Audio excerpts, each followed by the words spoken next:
వెలుగులు నడుచుట ప్రేక్షకులకి శుభములు. లోకపు మాట, నీ కలని నీవే నిజం చేసుకోవాలి, అంతేకాని ఎవరో వచ్చి నీ కలలు నిజం చెయ్యరు. దేవుని మాట, యెహోవా నా పక్షమున కార్యము సఫలము చేయును. దావీదు రాసిన కీర్తన 138 కీర్తన 8 వాక్యం. చిన్న ప్రార్థన కలిసి ఏకీవించేద్దామా? దేవా, మీకే వందనాలు. మా జీవితంలో వస్తున్న ప్రతి అవరోధాల్ని ఎదిరించే శక్తి నీవు మాకు అనుగ్రహిస్తావు ప్రభు. ఎందుకంటే నీవు మా పక్షాన కార్యం సఫలము చేసేవాడు.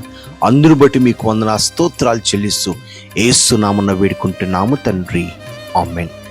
దేవుని యొక్క ప్రేమ సమాధానం మీకు తోడైండును గాక. షాలోమ్.